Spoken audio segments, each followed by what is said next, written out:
Welcome to the Think Orange podcast, where we want to encourage and equip leaders like you who are investing in the faith and future of the next generation. I'm your host, Candace Wynn, and for the next few weeks, we're talking about how to have better conversations with the people we lead. That's why we're so excited for you to hear from Brett Talley as he talks about having discipleship conversations in a digital space. Brett is the Vice President of Staff Culture and Development here at Orange, as well as one of the leading voices in student ministry strategy.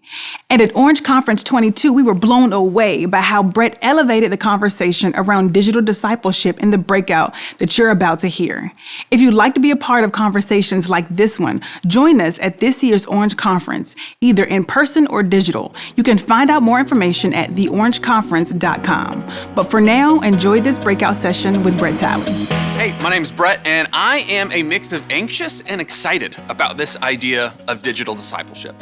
I'm excited because it's important, but I'm anxious because it's just not easy. There are pieces of this that we may not end up agreeing on, or strategies or plans that might be different based on your context. There's an innovation and an exploration piece of all of this that can really be both exhilarating and debilitating. So, during our time today, we're essentially going to be talking through three ideas and questions. Number one, digital discipleship. What is it? What isn't it? And why it really matters. Number two, strategic shifts. What needs to change about our mindset or strategy to have the most effective digital discipleship possible? And then some practical tips. What are some ideas, platforms, examples to spark some innovation when it comes to digital discipleship in your ministry? Now, before we jump into this, I just want to give you a link to write down where you can go and get all of these notes so you don't feel like that you have to try and write everything down as I say it, because it's going to be a quick 20 minutes. So write down brettryanTalley.com/OC22. Okay, now that we got that, let's jump into things. Let's start with digital discipleship. What is it? What is it not? And why it matters. With something like discipleship, I think it's important that we get some clarity on what we mean, because it's one of those words in church world, right? Like deep or biblical, that we tend to throw around, but often mean different things to different people. And the Hebrew word, yep, we're going to go there. We're talking about the Hebrew words. The Hebrew word for discipleship or disciple is Talmud. And I've got this friend, Dave, who tells the story about a conversation that he had with a rabbi about the word and how the literal translation for the word is student, but how our understanding of student just doesn't quite do it justice. A student's role is to learn what the teacher teaches. So there's obviously some truth there, but Rabbi Lumen explains that our understanding of apprentice is likely a more accurate portrayal of the word, because apprentice doesn't just need to learn what the teacher teaches, but they need to learn to do what the teacher does. It's about transforming us, not just informing us. Discipleship is about becoming like Christ, not just learning about Christ. Discipleship happens when there's a personal relationship, not just with Jesus, but with others who are following Jesus. It's not just a systematic or programmatic thing by itself. So the simple definition that we're going to give to discipleship for right now is discipleship is about helping students become like Christ. So the question then becomes how? In what ways are we going to help facilitate that for our students? Of course, there are a lot of answers for that, but essentially for our time today, we're asking the question, how can we use technology to help students become more like Christ? It's not that digital replaces in-person experiences, but they're enhanced through digital connection.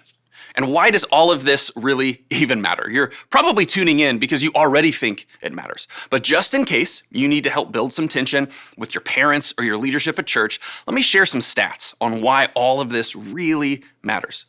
What we say at Orange a lot is that the church has roughly 40 hours a year with the average student. But to be honest, that number is almost 15 years old. And after everything we've been through over the last few years, it's likely even lower. In 1999, 70% of Americans identified as church members. But in 2021, that number was 47%. And in that same year, in 2021, 24% of religious people say that they attend church weekly. So only a quarter of your most regular churchgoers are showing up on a regular basis.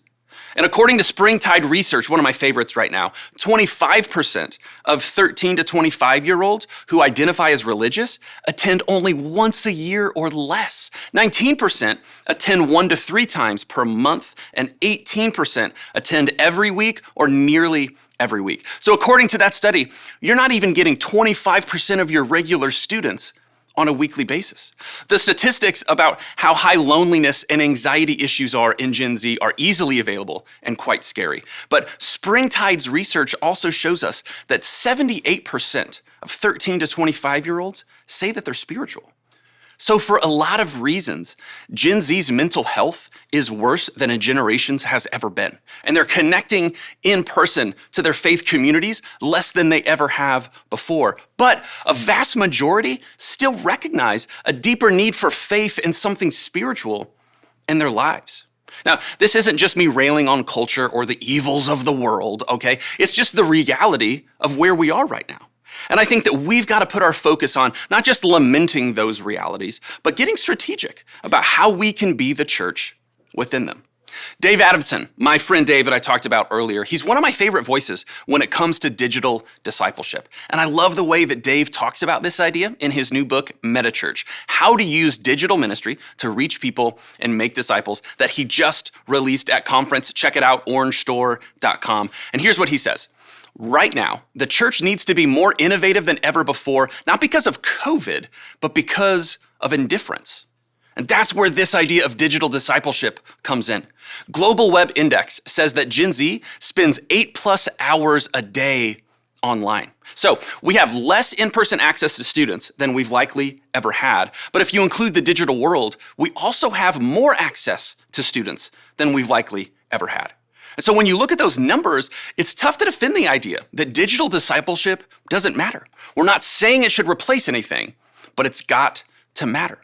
But if you're like me and hundreds of other student ministry leaders that I've talked to over the past few years, you've tried to do some things digitally, and most of it just doesn't seem to get traction. And we get disappointed and we get frustrated, and we likely give up on the idea of having a digital discipleship strategy because we'd rather spend our time doing something else where we see more fruit or something that we're more comfortable with. But sometimes it's not that we're executing our strategy poorly, but that our strategy was off to begin with. I know that's been true for me. For instance, what we see a lot, and what I've definitely been guilty of, is having a digital presence versus a digital strategy. See, a digital presence is mostly about two things: promotion and content. I'm generalizing, but my digital presence has mostly been about using social media to promote what is going on in my ministry and to share content of what we're talking about. And I'm not saying that those things shouldn't be shared through our social media channels, just that if it's all we're doing, it's a presence. It's not a strategy. It's a billboard. It's not an opportunity to participate. In her book, From Social Media to Social Ministry, A Guide to Digital Discipleship, Nona Jones says, a social media plan focuses on getting people to the building for a couple of hours every weekend, whereas a social ministry strategy focuses on how to help them grow in their faith through social technology after they leave. You need both. And if you only focus on a social media plan, you will build an audience while stopping short of building disciples. So digital ministry is not just about broadcasting what you're doing. It's a different way to engage your students and your families. So here's the proposition I'd like to throw out before we dive into anything else. Number one, we want students to develop vibrant, life-changing, resilient faith of their own. Number two, while our in-person environments, events, and trips and programs, they're an important part of the puzzle, based on the stats and our own experience, we can recognize that it can no longer be the only thing that we focus on. So, to effectively love and support and reach and disciple the next generation, we have to think creatively and seriously about both our digital presence and strategy. So let's jump into this by talking through some important shifts that we might need to make in our strategy or mindset. The first one I want to talk about is relevancy. Now, relevance is another one of those words that can mean different thing to different people in the church. But when it comes to relevancy, content isn't king, context is king or queen, to be fair.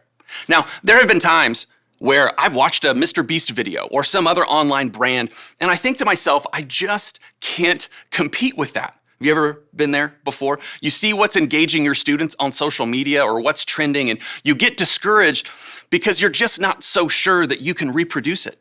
Or you see what other ministries are doing, and you just kind of throw up your hands frustrated because you don't have that kind of budget or that kind of time. That's where I love this mindset shift when it comes to relevancy.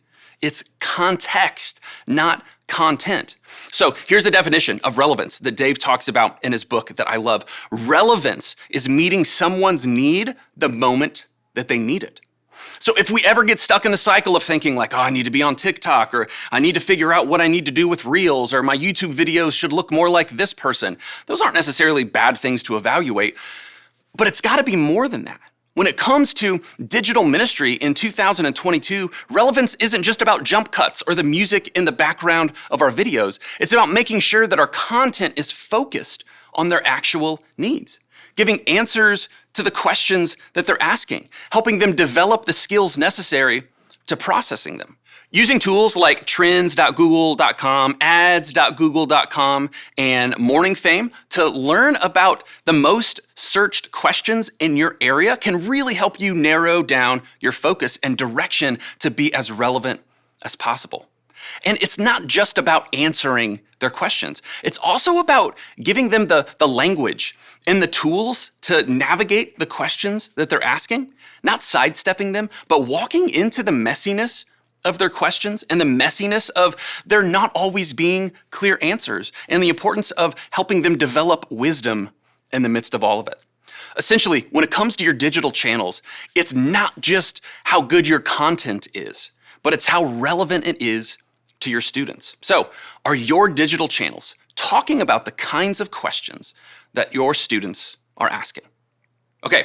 So relevance is one mind shift change. Another one is engagement over attendance. So to develop a good digital strategy, I think that we need to adjust some of the ways that we measure things. Of course, tracking attendance and measuring numbers of who shows up, that's important. Again, we're not talking about replacing things, but it just can't be about getting them to come to us. In student ministry world, we've been beating the drum about the importance of going to where they are for decades. And in the past, that has meant getting into the schools, going to games, getting on their turf. And I think those things are still really effective. But more and more, the broadest example of getting on their turf is digital. It's texting, it's YouTube, it's the 60-year-old small group leader who, once the pandemic hit, went out and bought a PlayStation to start playing Fortnite with his boys because it was the only way that he can interact with them. We should still value creating the best experience we can for our students who are showing up, but we have to realize that our potential influence is far greater than that hour or two per week. We have to find ways to go beyond the opportunities where they show up to us and look for creative ways to show up where they are, to remind them that we're in this corner, to continue to point them toward love and hope and peace and joy and forgiveness.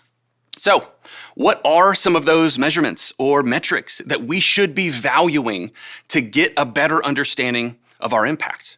Number one, social media analytics. So maybe we need to make sure that whatever account we have set up in our ministry is set up to give us those kind of analytics. What about the number of parents connected with each week by church communication, or the number of parents connected with each week by a small group leader, or the number of students connected with each week by a small group leader? And another shift that kind of goes along with this would be helping us focus on roster versus attendance alone. Because most of us have way more students on our roster than we do showing up each week. So when it comes to staying connected and engaged with students, how can we help our leaders be equipped, be challenged, and supported to lean into everyone on their roster, not just those who show up?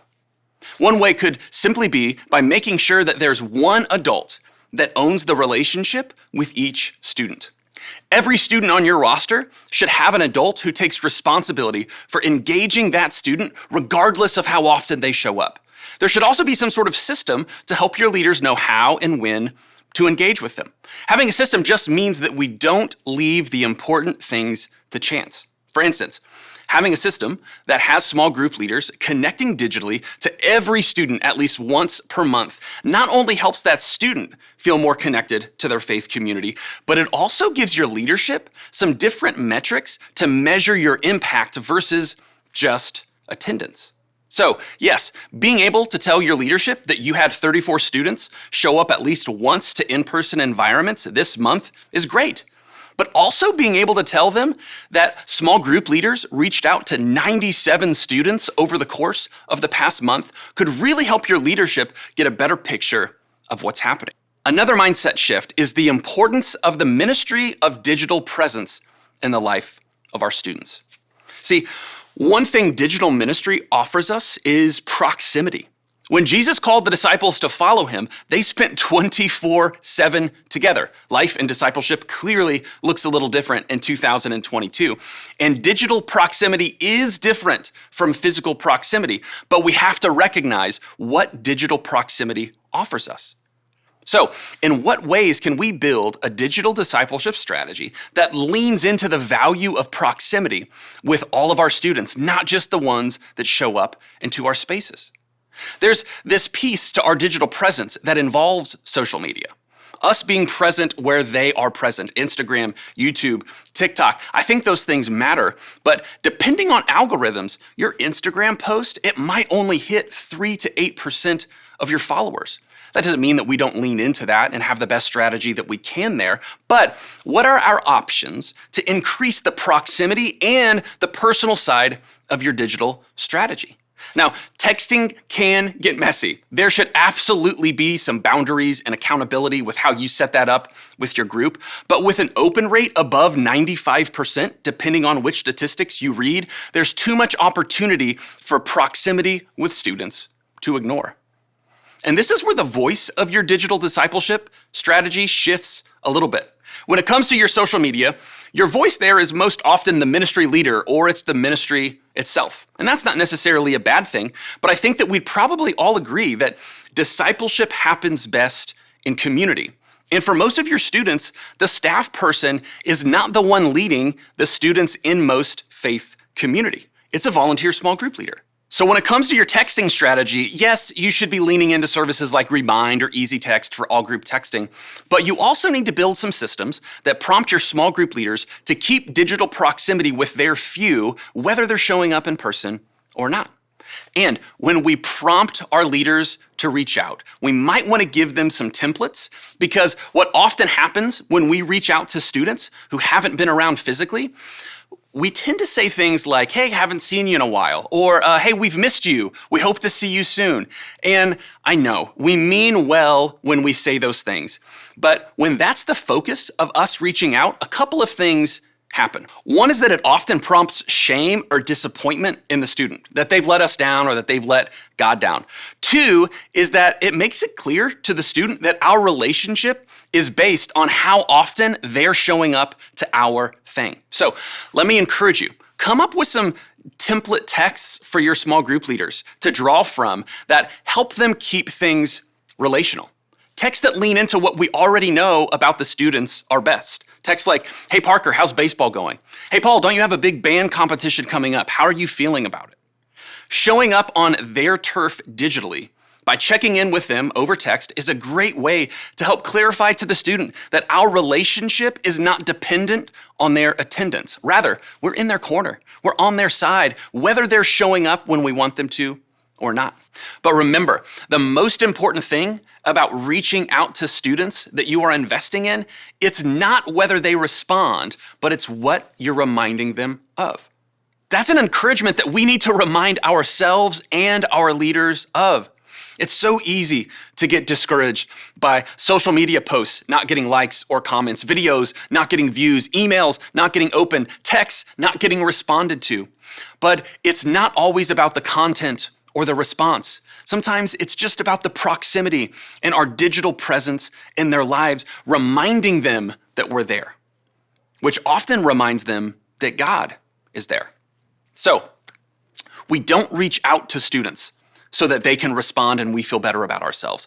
We reach out to them because we care about them, that we're interested in them, in their world, and that we're reminding them that we're in their corner. So those are a few mind shift changes that I think are important for us to have some good digital discipleship strategies. I want to shift now, and I want to get really practical for the next few minutes. So here are some practical tips that I would love for you to think about. Number one, when it comes to your titles, choose clear over clever. An example of this is anything you upload to YouTube. A few folks that I have read have suggested that your titles on YouTube should correlate with a question that students might be asking or searching for. So for that teaching video that you post to YouTube, don't just title it the name and the week of the series that you're on, but in that title, include a question that the week of content in that series is getting at. Next up, curate and contextualize. One of the challenges that so many of us have faced over the past couple years is what I like to call innovation devastation. We've just gotten so burned out on having to create so many things. There's for sure a difference between copying, though, versus curating and contextualizing. Don't do the exact same thing that another church did just because it worked for them. Curating and contextualizing means that you're always taking ideas that would fit in your community, and then you're changing them to make them fit better. I'm definitely not telling anybody just to copy off anybody else, but I would encourage you not to bind yourself to the unrealistic and unhelpful standard of feeling like everything that you do needs to be original. Next up, lean into digital strategies for other areas of your ministry. Digital ministry is so much more than social media and texting. Zoom meetings with your parents or your volunteers, sending out 5 to 10 minute mini podcasts to your parents or your leaders, hosting Zoom game nights, group chats. I've had conversations with so many leaders who have been shocked at the level of engagement that they get out of Zoom parent meetings or by sending out 2-minute training videos to their leaders every week. Again, we're not talking about replacing physical opportunities, but to enhance and do things that those can't. Now let's talk about platforms for a minute. There are a lot of platforms out there. And in my research, here are the main players right now: YouTube, Instagram, TikTok, and Facebook. None of those are probably a surprise to you. I keep talking about Dave's new book. I apologize, but there are some really great practical pieces in there. I want you to take a look at some of these charts that could really be helpful when it comes to your strategy with these platforms. This first one is called Repurpose on Purpose, and it walks through a funnel of what kind of content fits best where. And this one is hitting different kinds of social media categories when we post to different platforms. I know that wasn't long enough to really get everything out of those charts, but stick around for the Q&A and we'll give you a website. You can access those, or you can hop back to that link I told you to write down at the beginning. Other platforms that we might want to pay attention to are Discord. All right. Discord is often centered around gaming, but it's really becoming broader than that. And we're hearing a lot of great stories from some student ministries having success with this.